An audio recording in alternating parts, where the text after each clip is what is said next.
Hey, let's play Pain Train. This is Homeless Poster, And I'm Jackson. and we're going to bring you the final portion of our Super Mario Bros. 3 low no-kill Let's Play. And as you can see with World 8, got a lot of different things going on the screen at once.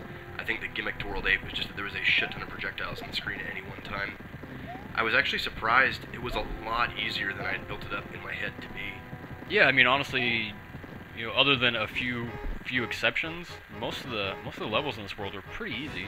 Yeah, and I mean, even with our conditions, a lot of our runs, our attempts to get through the level just kind of came down to luck that, maybe you missed time to jump, or, maybe you forgot that a wrench was following you across the screen, but there wasn't really, like, any tricks. I think there's, one level where there's kind of a lame gimmick, but otherwise it's really just very straightforward.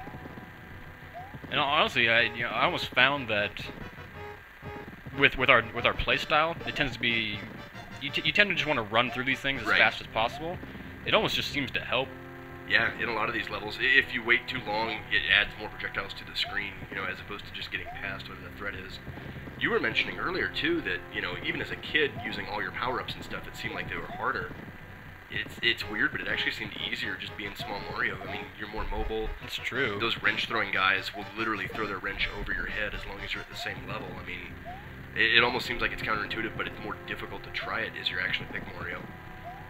Yeah, because, I mean, I just remember being younger and just dreading World 8, and playing through it now, I mean, we really didn't have that much trouble with it. Yeah, I mean, I think our whole playthrough for World 8 took, what, like an hour, and that was everything? With practicing and... Yeah. World 6 and World 7 were way more painful. So one thing that we kind of noticed too, when you start off World 8, you're actually kind of invading Bowser's homeworld, taking on what appears to be, kind of his army, his navy, and his air force. And fortunately, his army was apparently being captained by a Boomerang brother. Which seems kind of odd to me. Like, why put just a grunt Boomerang bro in charge of your front line? Well, and the best part is too that sometimes it's Boomerang bro, sometimes it's Boom Boom, sometimes it's nothing. You actually just get a chest at the end of it. So it's like, who was commanding this legion? The Raccoon Tail, like. So World 2 here, you can see we're starting to get a jump on the navy of Bowser's Armada, and I'm definitely going to cheese through the majority of this level, but I figure they coded into the game, so I don't feel bad about doing it. And so you'll see this right now. Yep, you just got to get past the first boat, and then you're home free. You just swim underneath the rest of the boats. And I figure, if they wanted to make it more of a challenge, like in previous airships, they had like diagonal firing, cannons and that kind of stuff. So if they really wanted to make it difficult for you, they could have added projectiles, coming down towards you. I gotta believe this was an intended way to pass this level. Well, I mean, they could have also just coded the bottom of the level to be, a lava instant death, so you couldn't actually jump. Well, no, but just the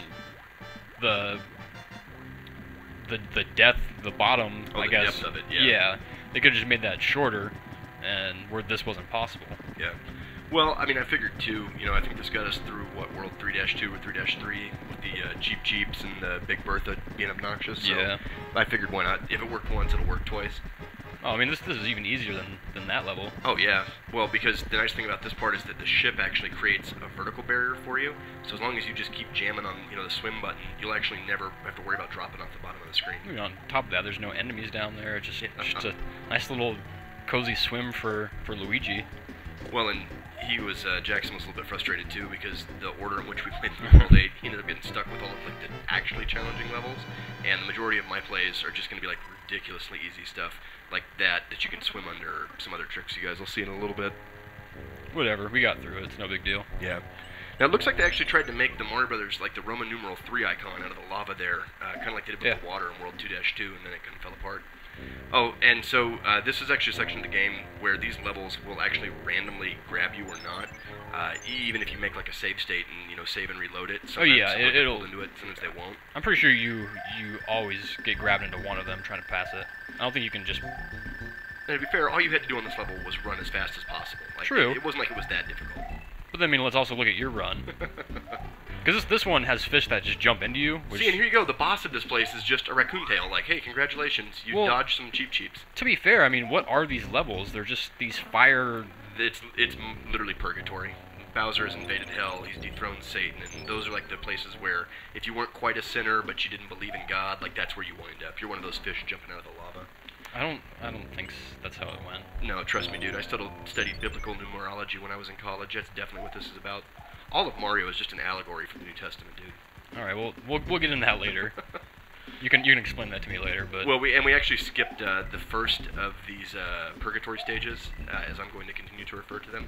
And the reason being, I don't know if it's impossible to beat as Small Mario and Small Luigi, but I do think it's almost impossible to beat without at least killing either the original Fireball spitting Hammer Brother or then the next two Hammer Brothers. Because the way the screen scrolls, that Fireball guy doesn't ever leave the screen, so then you've got the two levels of Hammer Brothers throwing hammers at you, and then the guy on the left spinning fireballs, and maybe you could make it with pixel-perfect timing, but we just passed. And I'm not embarrassed by that in the least. Now this level is interesting because, one, I fuck up right here. Yep. And two, it scrolls a lot faster than any other scrolling level. Well, and I think, this isn't the last 4 scrolling level, because there's another land-based There one. is, yeah. But it's really unusual that this was the only one that went fast. Like, I could even understand if all of the Bowser scrolling levels moved at this speed because, hey, it's like the final area of the game, so like add some difficulty to it. This is the only one that goes fast. And again, I mean, this one isn't even really that hard, even for our conditions. It was just primarily luck-based. Like, did you, fuck up a jump, or did you misjudge? Like, I almost did right there where the wrench was. Well, it's you get a little flustered because it's kind of frantic, and you just make stupid mistakes on these kind of levels. Hey, what about this? So these dudes that are like popping out of like the manholes and throwing what looks like wrenches, what if they're femurs? Like, what if these guys are like busted their own femurs out of their legs? Like, they look kind of like what everybody draws a cartoon femur look like. Okay, but and they also don't appear to have legs. Like, this is kind of like Bowser's like handy capable armada right here. Okay, but like maybe he removed their legs, like those World War I pilots, where the guys that didn't have legs could handle more G's because their blood didn't have to go all the way to their toes back to their heart. But maybe that's why you use those guys. They only have 2 femurs. Okay. Do any of them stay on the screen long enough to throw more than 2? No, but I'm just saying you can't. So my theory is valid. It's not valid. It's completely valid. It's plausible. Mario Brothers has always been an allegory for World War II, dude, from beginning to end. No. Yeah. You just gotta look in the right places. Much like in the same way that Mario Brothers has always been an allegory for Norse mythology. Like, you can really map it to pretty much anything. They're the archetypal characters. So anyway, for some reason this section of the world is dark. I don't really understand that part. Well, yeah, the overmap is dark, but then the levels aren't, and which I'm thankful for. I don't understand the point. Well, it's weird because I remember, and it could just be like childhood misremembering, but I remember in World 8 that in the dark areas, the side-scrolling portion of it was also kind of like dark, like you just had a circle. I remember there was I vaguely remember at least one level being like that. But, and maybe this is just something that changed in the Mario All-Stars version, but there's nothing that we encountered that led us to believe that. Oh, there's your buddy Boo just hanging out. Yeah, for some reason there's a Boo there. I don't know why. He doesn't follow you, really. He doesn't follow you. He's the only Boo in the level. This isn't even like really a ghost-like level. So right there, we did have to hop on that Koopa to get over the bullet bills. Unfortunately, we did have to make a sacrifice here, and we'll have to make another one later, but... But actually, I was pretty impressed. Jackson makes a pretty solid jump right here off this music block. I think you were supposed to use those bullet bill projectiles to bounce over it. I think so. And he actually made that successfully, so I was super impressed. There's actually a couple conditions that we end up violating to complete World 8. The mini-boss dungeon coming up, we primarily have to use a mushroom to break some bricks at one point just to proceed to the level. And then clearly we also had to jump off the one Koopa Troopa there, but I think all things considered, it's not too bad, not too egregious. And then, so now again, just illustrating how much more difficulty Jackson had to put up with than I did. This level that I'm about to walk into, I remembered as a kid, I was like, wait a minute, isn't there a secret passage in this level? And it turns out that I was right, and it pretty much just teleports you across the majority of the level.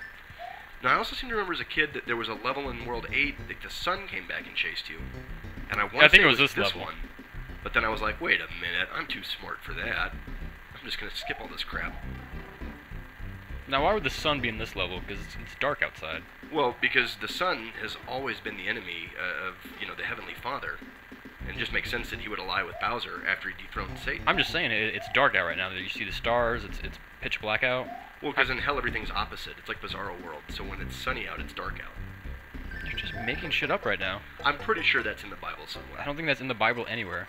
All right, well, we're going to go ahead and I don't think God was like... We're going to wrap up this video right here, and we'll catch up with you guys next time. See ya.